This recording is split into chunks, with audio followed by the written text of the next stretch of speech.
Bom dia, boa tarde, queridos irmãos. Aqui é Jorge Campos.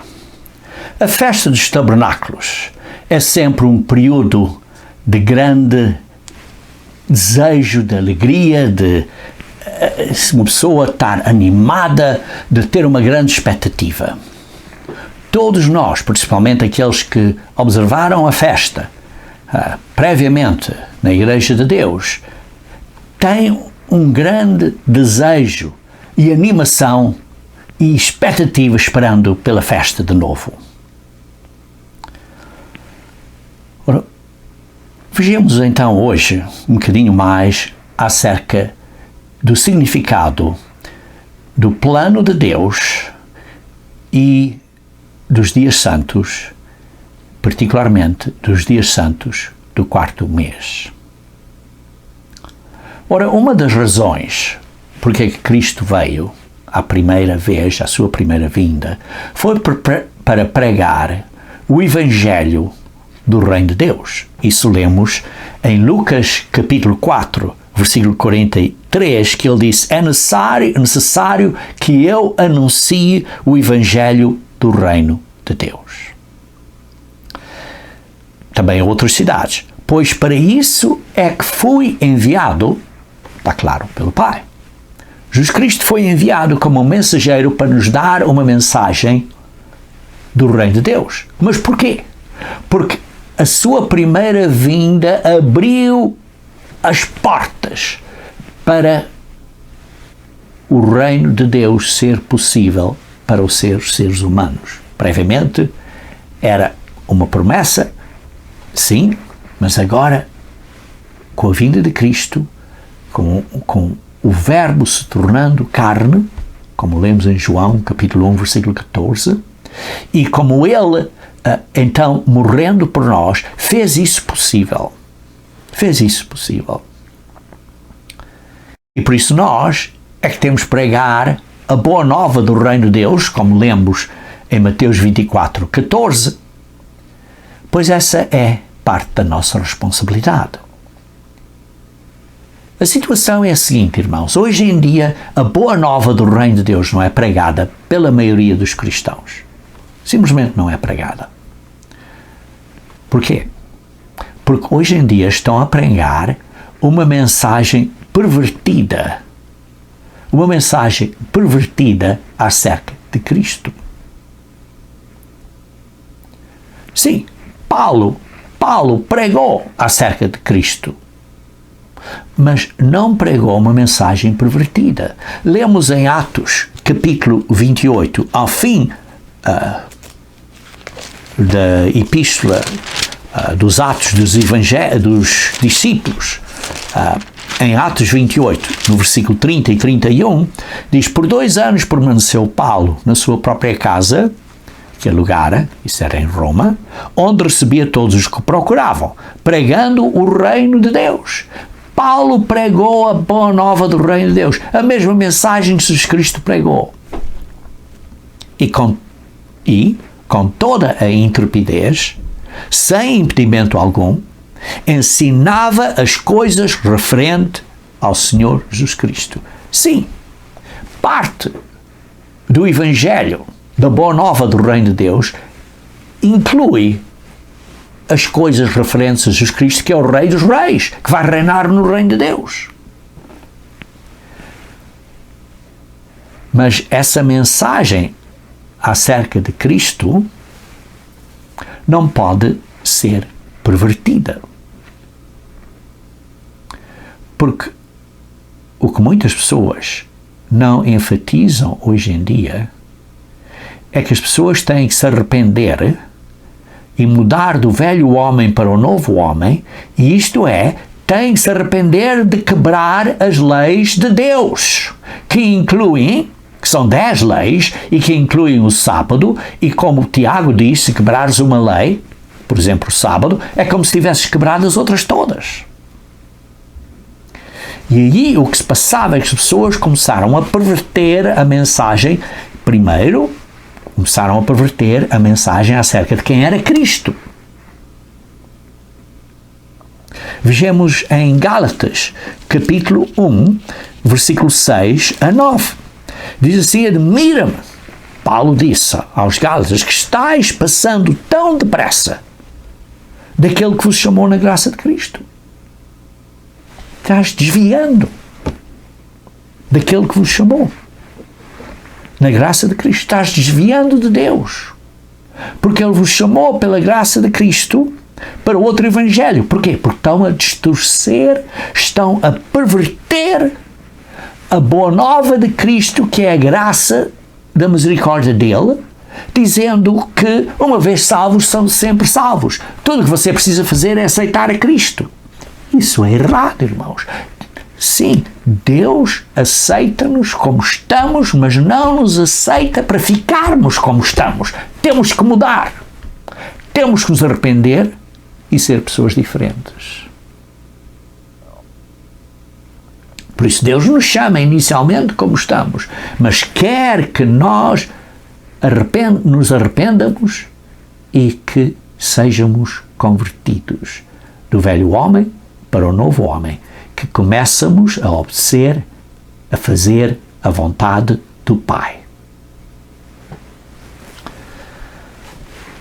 Ora, se não fazemos a vontade do Pai, isto é, estamos a desobedecer às leis de Deus, debaixo da bandeira de dizer, olha, Cristo é só aceitar Cristo, estamos a fazer de Cristo um ministro do pecado. Estamos a fazer Cristo um ministro do pecado. Porque as pessoas então estão-se querendo ser justificadas, estão dizendo que estão justificadas em Cristo, mas continuam a ser pecadores, como diz em Gálatas capítulo 2, versículo 17. Então, se continuam a ser pecadores, se não se arrependem, se não estão a mudar para ser um novo homem, então estão a fazer de Cristo um ministro do pecado. E isso não é o que devemos fazer. Por isso é que Jesus Cristo disse, em Mateus capítulo 7, versículo 21, não podem dizer, Senhor, Senhor, não pregamos em nome de Cristo, não pregamos em Teu nome, não fizemos milagres em Teu nome, não fizemos isto tudo em Teu nome. Não podemos usar o nome de Jesus Cristo e então usar isso como uma justificativa de não fazer a vontade do Pai. Leiam Mateus 7, versículo 21. Nem todo o que me diz Senhor, Senhor entrará no reino dos céus, que é o reino de Deus, que agora está no céu, que virá a reinar na terra. Sim, no reino, mas aquele que faz a vontade do meu Pai. Aquele que vai entrar no reino de Deus é aquele que faz a vontade do Pai. E por isso diz em versículo 22, olha, profetizamos em Teu nome. Expelimos demónios em Teu nome. Fizemos milagres em Teu nome. Sim, é possível fazer isto tudo em nome de Cristo, porque Satanás é o grande enganador.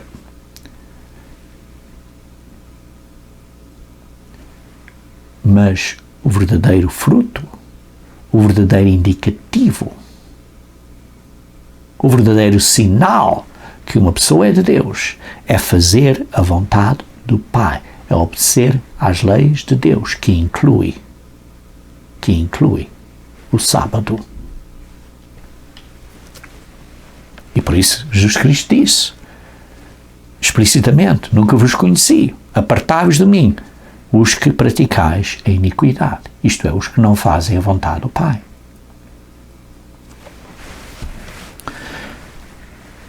Por isso, hoje em dia, o mundo, irmãos, não está a obedecer às leis de Deus. Está, por exemplo, a quebrar o sábado. Isto é simplesmente um exemplo. Ora, vejamos que o sábado representa, ou significa, ou aponta para o dia de descanso do Senhor, correto? Correto. Mas vejam aqui em Hebreus capítulo 4. Em Hebreus capítulo 4. Começamos a ler versículo 4. Hebreus capítulo 4, vamos começar a ler no versículo 4. Porque em certo lugar assim disse no tocante ao sétimo dia, que é o sábado. E descansou Deus no sétimo dia de todas as coisas que fizera. É um descanso. E novamente no mesmo lugar, não entrarão no meu descanso. Um descanso passado, mas um descanso no futuro. Estão a ver? Tem dois significados. O descanso no passado, que foi o sétimo dia da criação, e o descanso no futuro, que representa o reino de Deus, o sétimo ano milenar, o sétimo milénio, o milénio por vir. Visto, portanto, que resta entrarem alguns nele, no verdadeiro descanso dele, e que por causa da desobediência não entraram aqueles as quais anteriormente foram anunciadas as boas novas, sim, aqueles que, por exemplo, estando aqui a falar, por exemplo, daqueles que estavam no deserto por 40 anos, não entraram na terra prometida, de novo, determina certo dia, hoje, falando por Davi, que foi muito tempo depois deles terem, dos israelitas, terem passado os 40 anos no deserto e entrado na terra prometida, muito tempo depois, segundo antes for declarado, hoje, se ouvires a minha voz, não endureceis o vosso coração. Porquê? Para entrarem no reino de Deus, no milénio. Portanto, versículo 9. Perdão, versículo 8. Ora, se Josué lhes houvesse dado descanso na terra prometida, não falaria posteriormente ou depois a respeito do outro dia. Porque o outro dia, por vir, o verdadeiro descanso é o milénio. E por isso o sábado aponta não só para aqueles 7 dias da renovação da terra, da criação do homem, mas aponta também para a criação espiritual do homem, quando Jesus Cristo vier reinar na terra e trazer paz finalmente à terra por 1000 anos, no 7º milénio. Portanto, versículo 9, resta um repouso, em grego sabatismo, que representa repouso sabático. Resta ainda guardar o sábado, que aponta para o sábado milenal, para o povo de Deus. Isto é, o sábado, como descrito por Hebreus, que acreditamos que foi escrito por Paulo. Algumas pessoas não acreditam. Tudo bem. Pronto. Mas acreditamos que foi escrito por Paulo. E, por isso, Paulo, ou o escritor de Hebreus, pelo menos, está a dizer aqui que resta um repouso, um sabatismo, uma guarda do sábado para o povo de Deus. Mas porquê? Porquê? Porque o sábado aponta para o sábado, o descanso a vir, que é simbólico do milénio, e o milénio por si próprio é simbólico do reino de Deus. Ora, por isso, o sábado tem este significado duplo. E para amplificar este significado do sábado, temos que olhar para os dias santos de Deus, porque os dias santos de Deus então descrevem em melhor detalhe, são os sábados anuais, que são representados ou que são apontados ou simbolizados pelo sábado semanal, estes sábados anuais que nos descrevem o processo do plano de salvação de Deus. Ora, por isso, os dias santos de Deus descrevem o plano de salvação de Deus, a única esperança para a humanidade. E particularmente, vemos que os dias santos de Deus são basicamente divididos em duas fases. A primeira fase, que é a vinda de Cristo, e a segunda fase desse plano, que também é a segunda vinda de Cristo.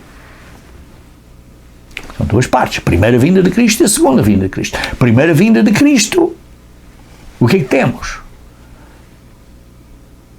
Temos Ele morrendo por nós, dando a sua vida por nós e dando-nos o Espírito Santo para nós vencermos. Porquê que isso é importante? Porquê que isso é importante? Porque isso abre as portas ou a possibilidade para a segunda vinda de Cristo, para Ele vir reinar como Rei dos Reis e Senhor dos Senhores. E sim, o problema é o seguinte, irmãos, que este plano de salvação não é entendido pelas pessoas. Porquê?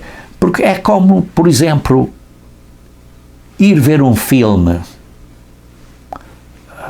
ou abrir, ou ver um filme, seja na televisão, ou seja onde for, você vê um filme, mas começa a ver o filme a partir de quase da parte final. Então você não entende o que se passa. Então você tem que parar e dizer, olha, tenho que voltar para o início, ver isto do início para entender a história. O mundo hoje em dia não entende a história.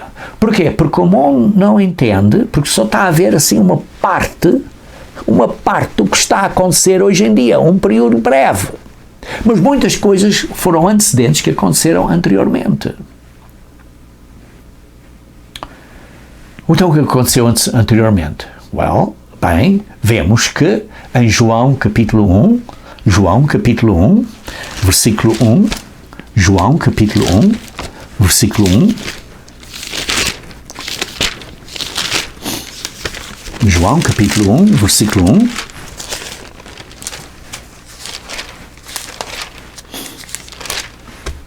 no princípio era o Verbo.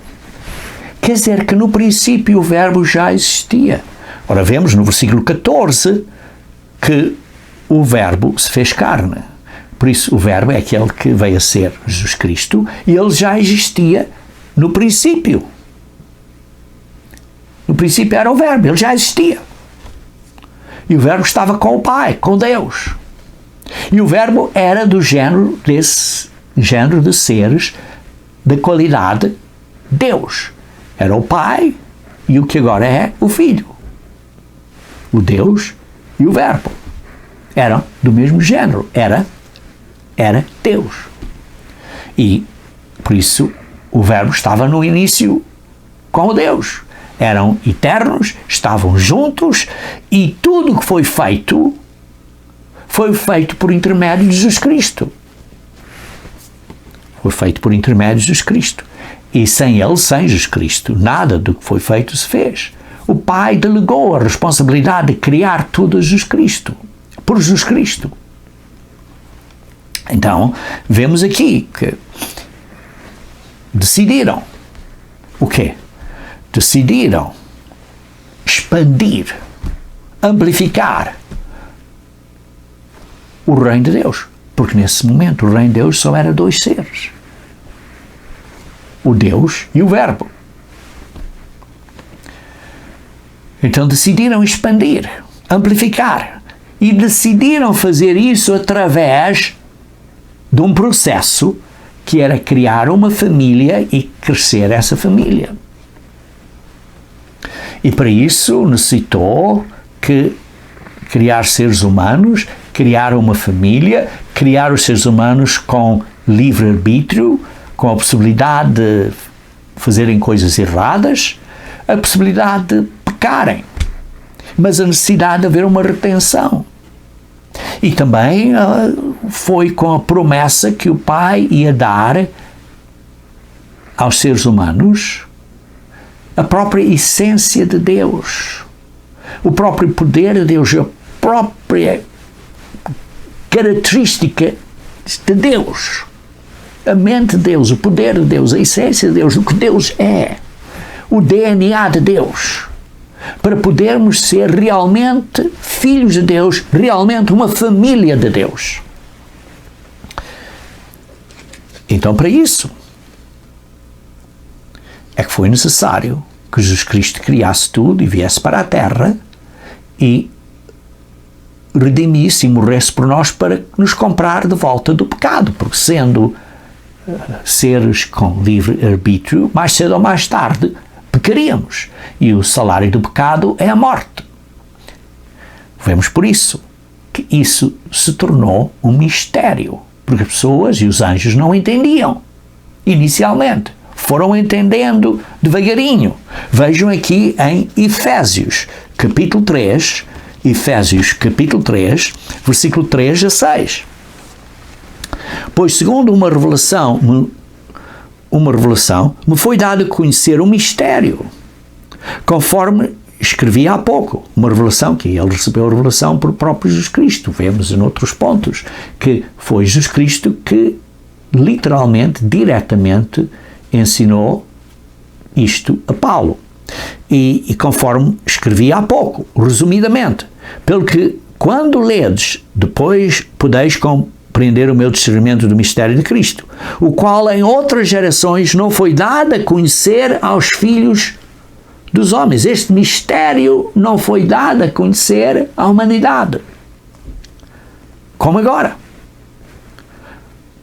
Foi revelado aos seus santos apóstolos e profetas, através da guia do Espírito, a saber que os gentios são co-herdeiros, membros do mesmo corpo e co-participantes da promessa em Cristo Jesus por meio do Evangelho. Ora, este Evangelho, que é para sermos filhos de Deus, não era só para aqueles que eram judeus, mas era também para os gentios. Isso, então, é um mistério que as pessoas não entendiam. Vejam no versículo 9. E manifestar qual seja a dispensação do mistério, desde os séculos, oculto em Deus que criou todas as coisas. Quem criou todas as coisas? Deus. Através de quem? Através de Jesus Cristo. Para que, pela Igreja, a uniforme sabedoria de Deus se torne conhecida. Por isso nós, a Igreja de Deus, temos a responsabilidade de pregar este mistério. O Evangelho, esta boa nova do Reino de Deus, que inclui as coisas referentes a Jesus Cristo.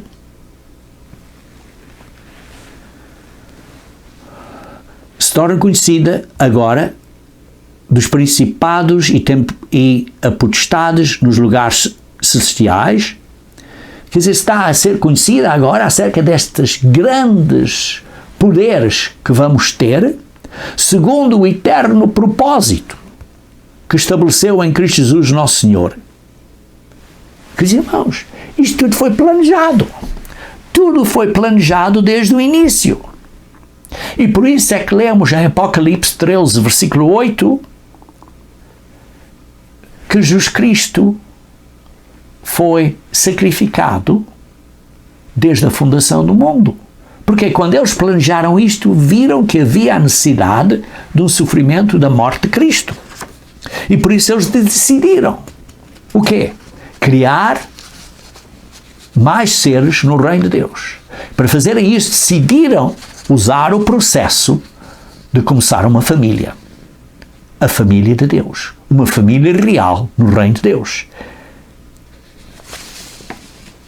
E isso então foi revelado gradualmente. Gradualmente. O plano não mudou.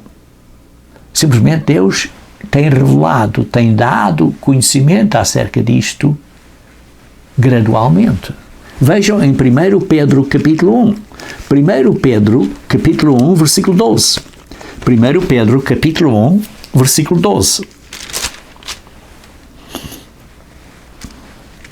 A eles foi revelado que, não para si mesmos, mas para nós, mas para vós outros, ministravam as coisas que agora vos foram anunciadas por aqueles que, pelo Espírito Santo enviado do céu, vos pregaram o Evangelho. Coisas estas que anjos anelam prescrutar. Até os anjos querem ver como isto se vai desenrolar e acontecer. Porque até eles não entendiam inicialmente. Isto foi revelado devagarinho. O plano nunca mudou, mas foi revelado. Quando Jesus Cristo veio, e como lemos em Filipenses capítulo 2, quando veio, e como lemos em Filipenses capítulo 2, versículo 5 a 8, capítulo 2, versículo 5 a 8, tendo em vós o mesmo sentimento, irmãos, que houve também em Cristo Jesus. Pois ele, isto é Jesus Cristo, subsistindo em forma de Deus. Jesus Cristo era da forma de Deus. Era Deus, da forma de Deus.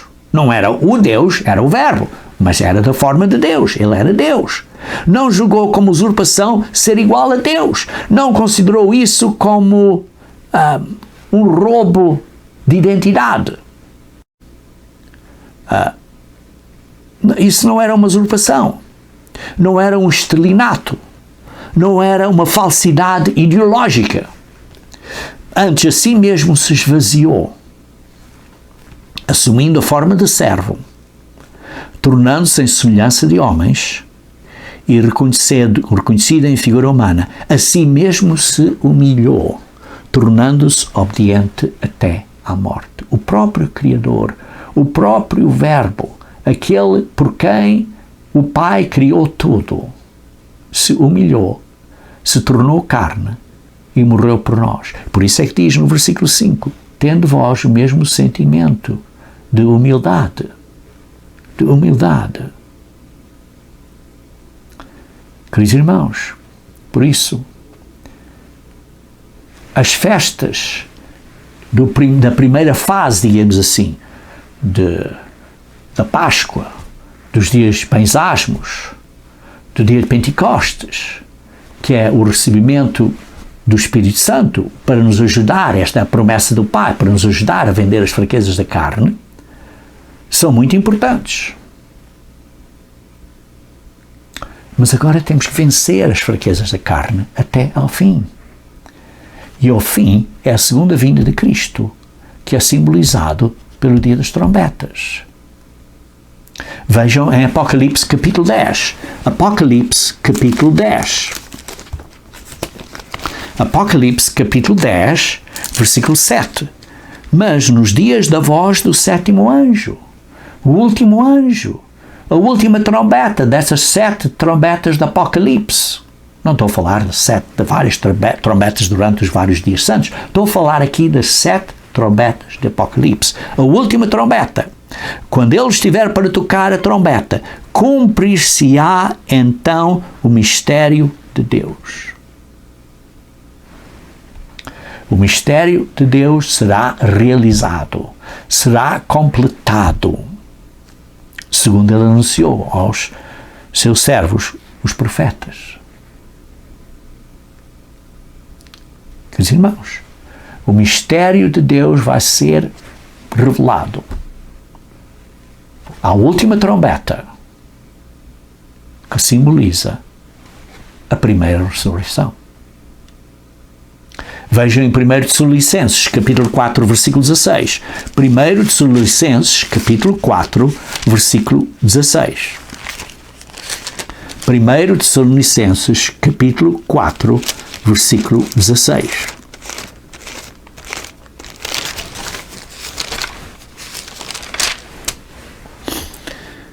Porquanto o Senhor mesmo, dada a sua palavra de ordem, ouvida a voz do arcanjo e ressoada a trombeta de Deus.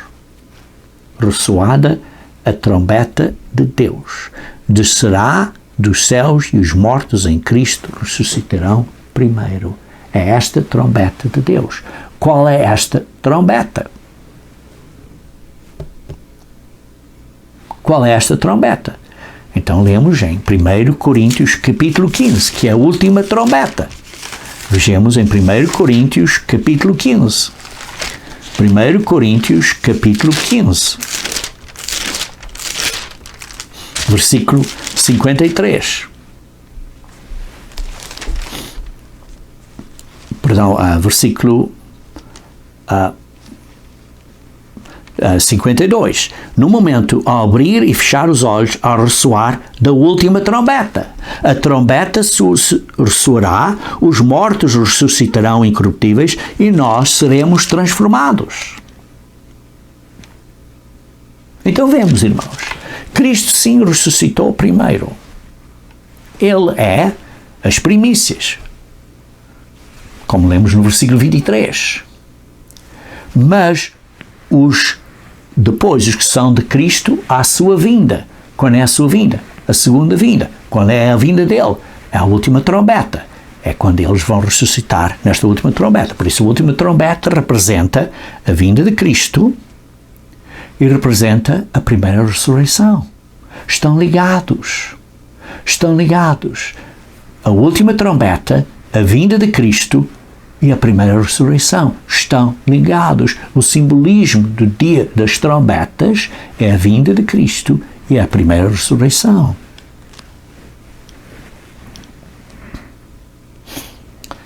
Então, nesse momento, é quando os mortos serão julgados. Vejam comigo em Apocalipse, capítulo 11, Apocalipse, capítulo 11, versículo 15. Apocalipse, capítulo 11, versículo 15. O sétimo anjo tocou a trombeta. Qual anjo? O sétimo, a última trombeta.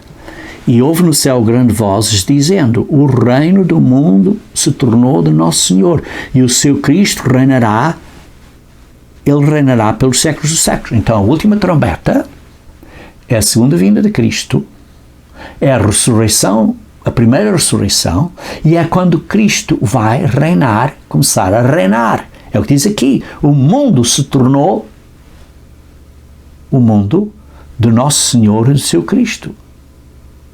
O mundo do Pai, através do governo que o Pai delegou a Cristo. E aí vemos aqui um bocadinho mais adiante. No versículo 18, na verdade, as nações se enfureceram, chegou, porém, o dia da ira do Pai, de Jesus Cristo e do Pai, e o tempo determinado, primeiro, para serem julgados os mortos.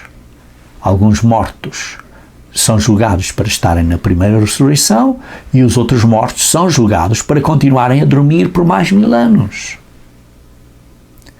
E segundo, para dar a recompensa ou galardão aos seus profetas, sejam grandes, pequenos, etc., aos seus servos. E em terceiro, para destruir estas pessoas que estão a destruir a terra.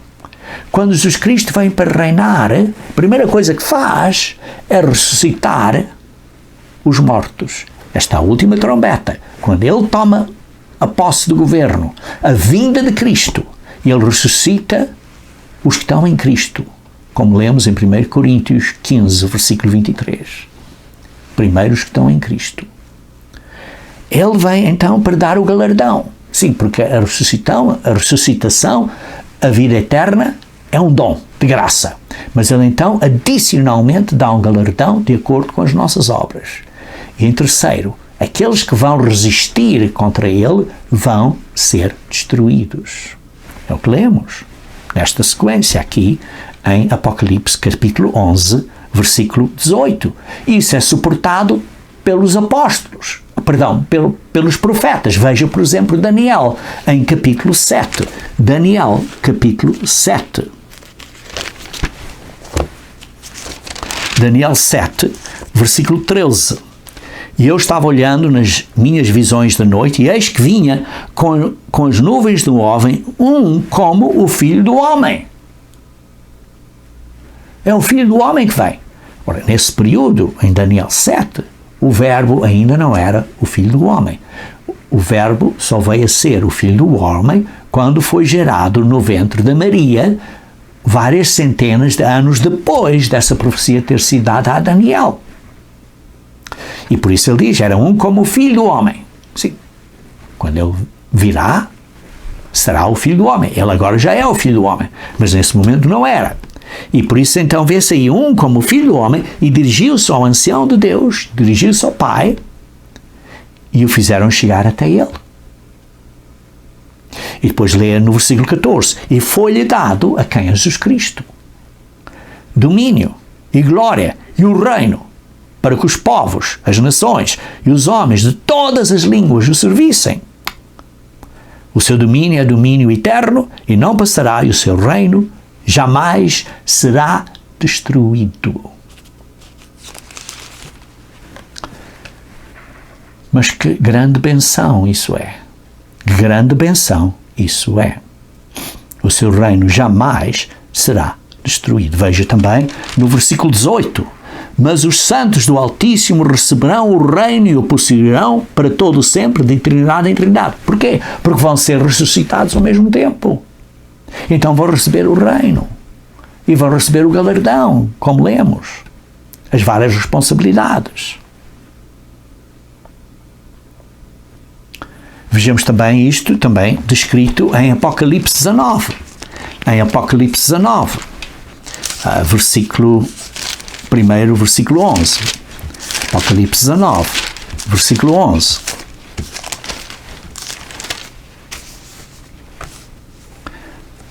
Vi o céu aberto e eis um cavalo branco, o seu cavaleiro se chama Fiel e Verdadeiro e julga e peleja com justiça. E depois, um bocadinho mais adiante, no versículo 13 diz, está vestido com um manto tinto de sangue e o seu nome se chama o Verbo de Deus, que claramente é Jesus Cristo. Claramente é Jesus Cristo. E depois lê-se também aqui no versículo 14, e seguiram-no os exércitos que estão no céu.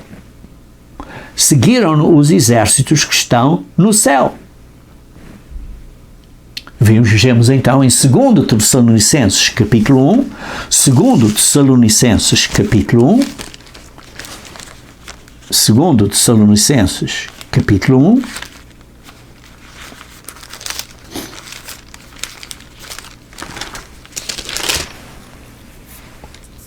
Segundo Tessalonicenses, capítulo 1, versículos 6 e 7. Se de facto é justo para com Deus que Ele dê em paga retribuição aos que vos atribulam, sim, vai haver um juízo, e a vós outros que sois atribulados, alívio juntamente conosco, quando do céu se manifestar o Senhor Jesus.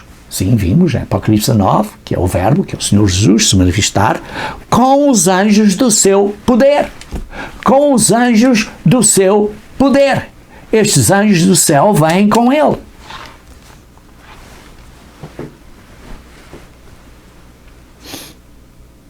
E por isso, então, nós receberemos alívio. A ressurreição. O juízo daqueles que estavam mortos, que estarão na primeira ressurreição. Isso também é descrito em Zacarias capítulo 14. Em Zacarias capítulo 14. Zacarias capítulo 14.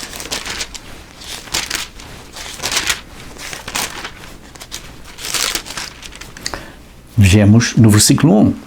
Eis que vem o dia do Senhor. O Senhor, que é o Eterno, que às vezes a palavra Senhor, Yahweh ou Jeová, pode representar o Pai, mas também pode representar o Verbo, porque ambos são eternos. Temos que ler o contexto para ver, neste caso, qual deles é que está a referir-se. E diz aqui no versículo, em Zacarias capítulo 3, então sairá o Senhor,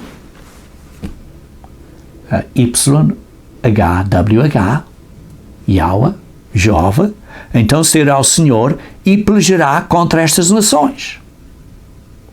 Vai pelejar contra as nações, como pelejou no dia da batalha.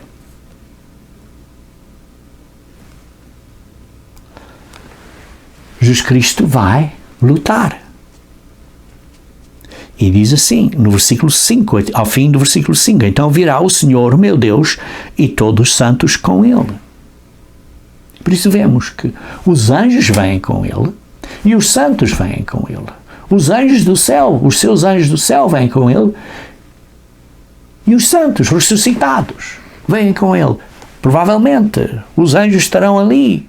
Olha, vem aqui, vira para aqui, olha, faz isto, faz aquilo, porque você acabou de ressuscitar, não sabe o que é que vai fazer a seguir. Possivelmente, estou a especular agora. Mas pronto, o ponto aqui é que vem, e os santos vêm com Cristo. Mas os anjos também vêm, como vimos há pouco. E então isto é o simbolismo do que lemos em Apocalipse, capítulo 14. Apocalipse, capítulo 14, versículo 15. Apocalipse, capítulo 14, versículo 15. Outro anjo saiu do santuário gritando em grande voz para aquele que se achava sentado sobre a nuvem: toma a foice e ceifa, pois chegou a hora de ceifar, visto que a seara da terra já amadureceu.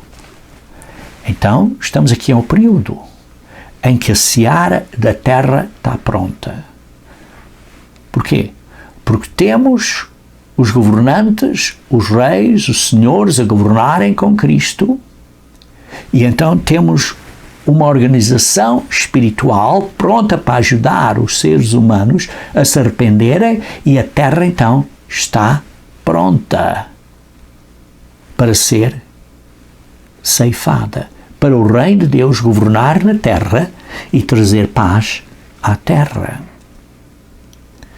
Este é o período da grande colheita.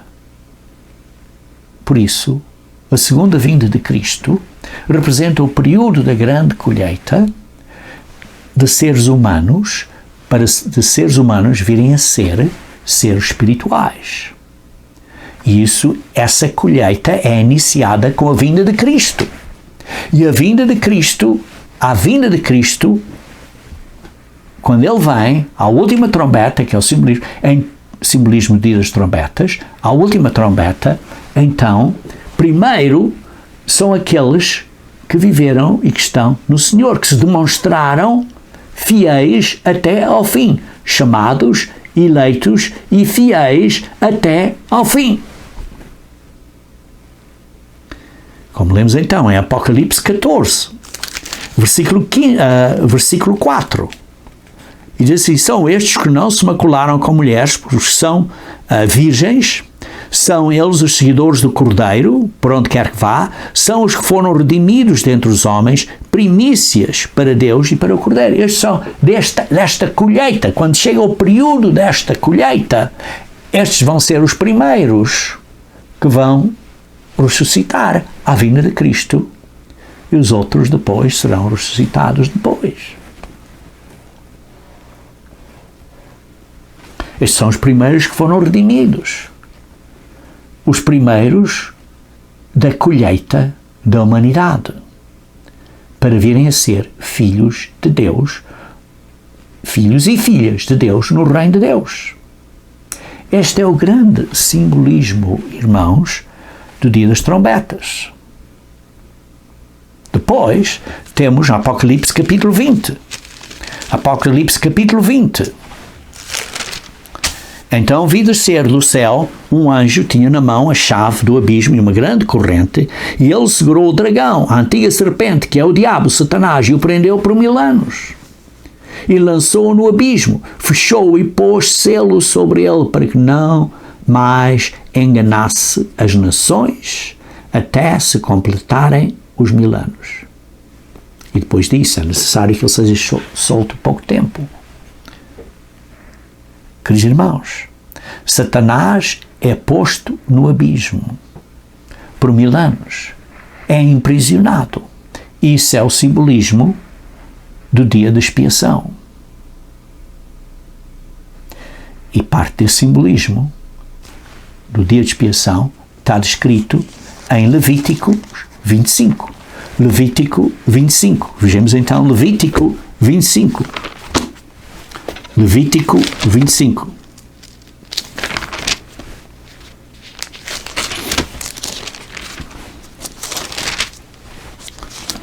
Vamos ler então no versículo 9 e 10. Então, no mês 7º, ao 10 do mês, isto é o dia de expiação, farás passar a trombeta vibrante. Isto é uma trombeta diferente, é a trombeta deste dia de expiação. A trombeta do jubileu. E diz assim, farás passar a trombeta vibrante. No dia de expiação, fareis passar a trombeta por toda a vossa terra. Santificarás o ano 50º e proclamareis liberdade na terra a todos os seus moradores. Liberdade na terra. Porquê? Porque Satanás é aprisionado, não há mais este engano mundial, liberdade finalmente na terra. Mas que beleza! Ano de jubileu vos será e tornareis cada um à sua possessão e cada um à sua família. Vai haver grande paz, grande prosperidade, grande benção em toda a terra. Finalmente, então, esta grande expectativa do reino de Deus, do milénio, pode começar. Isso então vemos em Apocalipse capítulo 20. Em Apocalipse capítulo 20. Vejamos então ao fim do versículo, no versículo 4. Vi também tronos, e nestes sentados aqueles quais foi dada a autoridade de julgar, isto é, os santos ressuscitados, que vão reinar como reis dos reis e senhor dos senhores, vão reinar debaixo do rei dos reis e debaixo do senhor dos senhores. E então diz assim ao fim do versículo 4, e viveram e reinaram com Cristo durante 1000 anos, durante esse milénio. E veja no versículo 6, bem-aventurado e santo é aquele que tem parte na primeira ressurreição, que é estes dos primeiros a serem ressuscitados. Mas que benção! E por isso, este é o simbolismo da festa dos tabernáculos por um milénio, para haver paz na terra por 1000 anos. E depois desse milénio, vê-se então no versículo 11 e 12 que vai haver uma segunda ressurreição. Vi um grande trono branco e aquele que nele se assenta e cuja presença fugiram a terra e o sol e não se achou lugar por eles. Ora, quem se senta nesse trono é Jesus Cristo, porque todo o juízo foi dado ao Filho do Homem. E também vi os mortos, os grandes e pequenos postos em pé, quer dizer, ressuscitados, diante do trono, diante do julgamento de Jesus Cristo. Então se abriram os livros, que é a Bíblia. E também se abriu outro livro, o livro da vida. E os mortos foram julgados segundo as suas obras, conforme se achava escrito nos livros. Então estes mortos foram julgados segundo o que estava escrito na Bíblia. E vão ter que viver. E vão ter que se arrepender. Eles vão ter que ser batizados. E vão ter que receber a imposição das mãos e receber o Espírito Santo e vencerem as fraquezas da carne até ao fim. Têm que demonstrar que são fiéis por um período de tempo. Vai ser um período de provação. E essa é a segunda ressurreição. Mas que beleza de plano! Mas que belo plano! Veja em João capítulo 7. João capítulo 7, versículo 37 e 38. João 7, versículo 37 e 38. No último dia, o grande dia da festa, esse 8º dia da festa. Levantou-se Jesus e proclamou: se alguém tem sede, venha a mim e beba. Quem crer em mim, como diz a Escritura, do seu interior fluirão rios de água viva. Queridos irmãos, grande significado deste último dia. Mas que maravilhoso plano. Mas que maravilhoso plano. A festa e o 8º dia são um dia de grande animação, de grande ansiedade por esse dia, de grande alegria e expectativa, porque todos nós esperamos pela festa, mas não é só pela festa, é pelo que ela representa. E depois disso tudo, então podemos dizer o que se lê em Apocalipse capítulo 22, versículo 12. Apocalipse, capítulo 22, versículo 12. E eis que venho sem demora, diz Cristo, e comigo está o galardão, que tenho para retribuir a cada um segundo as obras. Eu, Jesus Cristo, eu sou o Alfa e o Ômega, o primeiro e o último, o princípio e o fim. Tudo foi delegado a Cristo e Ele começou a execução deste plano desde a criação do mundo até quando os seres humanos serão, digamos assim, terão recebido a vida eterna como seres espirituais. Versículo 14. Bem-aventurado aqueles que guardam os seus mandamentos, para que lhes assista ou que tenham o direito à árvore da vida e entram assim na cidade pelas portas. Fora ficam os cães, os feiticeiros, os impuros, os assassinos, os idólatras e todo aquele que ama e pratica a mentira.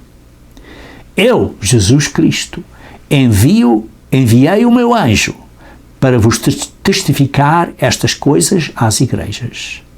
Eu sou a raiz e a geração de David, a brilhante estrela da manhã, esta grande esperança para toda a humanidade. O Espírito e a Igreja dizem, vem. Aquele que ouve diz, vem.